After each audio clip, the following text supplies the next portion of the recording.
Herkese merhabalar. İnternetten satın aldığım Xiaomi marka araç kamerasını aracıma montaj yapacağım. Öncesinde kutu açılımını sizlerle paylaşmak istiyorum. Xiaomi'nin 70 Mai Pro modeli. 2019 yılında İF Tasarım Ödülü almış. Güzel, şık bir kutusu var. Bu kısımda bazı teknik özellikleri yazmışlar. 2592'ye 1944 piksel kayıt yapabiliyor maksimum. İlerleyen dakikalarda sizlere çekim kalitesini de göstereceğim. Gerçekten de tasarım olarak çok şık bir ürün. Bu kısımdan aracın camına montaj yapılıyor.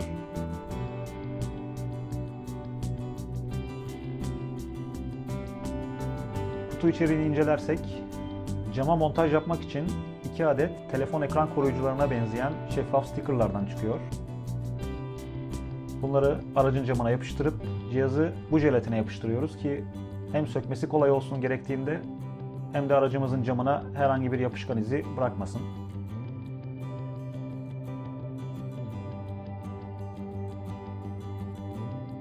Bir adet çakmaklık USB adaptörümüz var. Fazladan bir çıkış da vermişler bize. Aynı anda gerekirse telefon şarjı da yapılabilir. Ama ben bunu kullanmayacağım. Çıkışların biri 2.1 amper. Gayet yüksek bir akım veriyor. Telefonumuzu hızlı şarj etmek istersek gayet kullanışlı olur. Kablo montajı için plastik trim aparatımız var. Ve uzunca bir USB kablomuz var.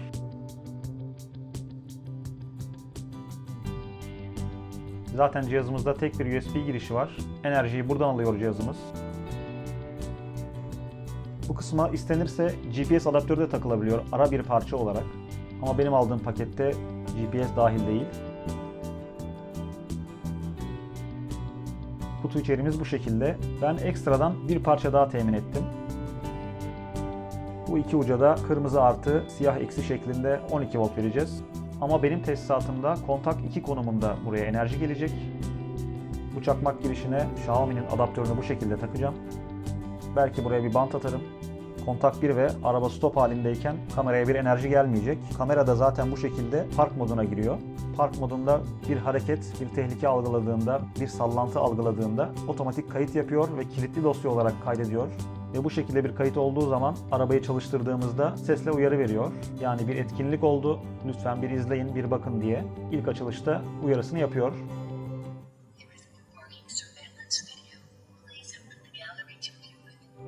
Montaja geçelim.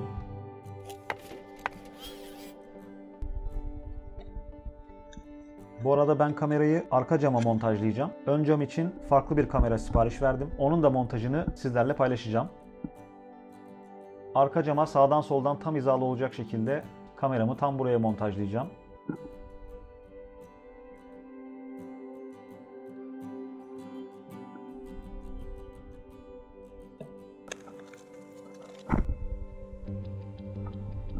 Bu uzun USB kablomuz da şuradan gelecek. Şu kapaktan içeri sokmayı düşünüyorum. Şu kanaldan aracın içine atacağım. Bu plastik trimlerin arasından dolaşarak buraya kadar gelecek.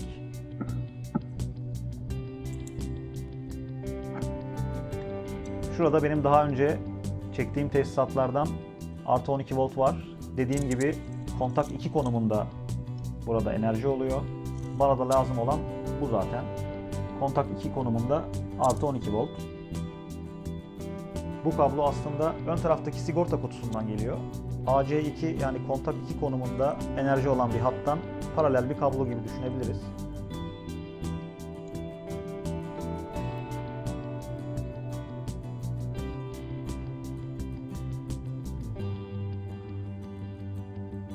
Ben burada direkt bağlıyorum ama sizi yanıltmasın. Bu kablonun en başında sigorta çıkışında ayrı bir sigortası var. Bu tarz uygulamalarda sigorta hayatidir. Kesinlikle atlamamak lazım.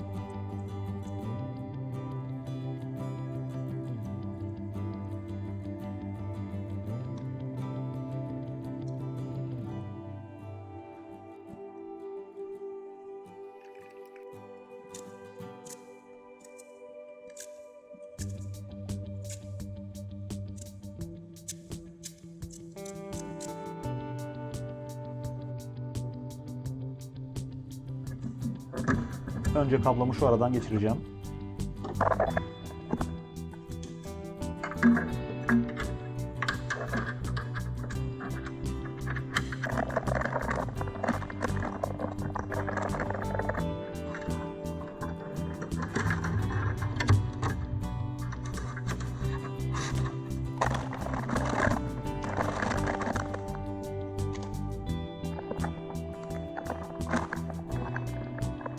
Buraya kadar işlem tamam. Kapağımızı kapatalım.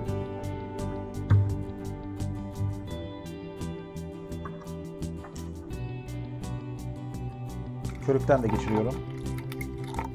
Plastik bir kelepçeyi kablo için kendime kılavuz yaptım.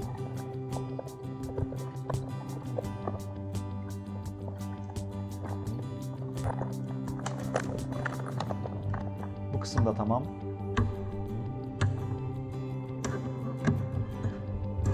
Şimdi burada hiçbir şeyi görmeden kabloyu gönderiyorum. Birkaç kopçayı sökerek plastik trimleri aralıyorum. Zaten çok kolay geldi.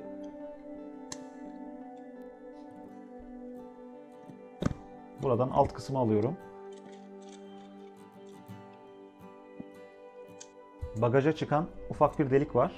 Bu kısımdan geçiriyorum. Ve işlem tamam. Ve kontak açılınca kameramız aktif hale geliyor.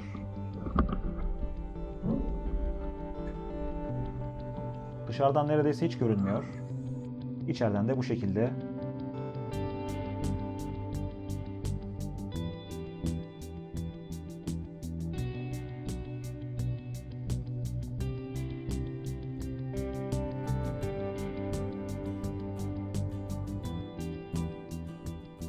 Xiaomi'nin resmi bir uygulaması var. 70 Maya adında. Bunu indirip kurduğunuz zaman Wi-Fi ile cihaza bağlanıyorsunuz. Bu şekilde ön izleme yapabiliyorsunuz. Kamera açısını manuel ayarlayabiliyorsunuz bu şekilde. Ayrıca cihazın üzerindeki kayıtlı videoları, fotoğrafları ön izleme yapabiliyorsunuz. Telefonunuza indirebiliyorsunuz. Ve birçok ayarı yine uygulama üzerinden kolayca yapabiliyoruz. Ses seviyesi, video kalitesi, video çözünürlüğü, etkinlik algılama hassasiyeti var mesela. Araçta ani bir ivmelenme olduğu zaman, ani bir fren yaptığınız zaman, ani bir sallantı olduğu zaman kaza gibi veya bir kaza atlatılmış gibi algılıyor cihaz ve diyor ki bir etkinlik yakaladım, ben bunu kaydediyorum, haberin olsun diye sesli uyarı veriyor. Daha sonra bu videoları girip silmek gerekiyor çünkü silinemez formatta kaydediyor bunları. Yine park modunda bir etkinlik olursa silinmeyecek formatta kaydediyor. Döngüsel kaydın dışında tutuyor bu videoları. Yine 70 Maya'nın ADAS adı altında bir ek aparatı var. Bu aparatı aldığınız zaman şerit takip uyarısı bile yapabiliyor ama tabii bu bir ön kamera özelliği aslına bakarsak. Ben arka kamera olarak kullandığım için benim ihtiyacım yok. Aracın arkasından gelebilecek tehlikeli durumlarda, kaza hallerinde, park halindeki tehlikelerde kayıtta bir cihaz bulunsun diye aldım açıkçası. Ön cama daha kaliteli bir cihaz aldım. Dediğim gibi onun da montajını sizlere göstereceğim. Yorumlarım bu kadar. Tüm teknik özellikleri zaten internette bulunabilir. Ben sizleri örnek yol kayıtlarıyla baş başa bırakıyorum. İzlediğiniz için teşekkür ederim. Diğer videolarda görüşmek üzere, hoşça kalın.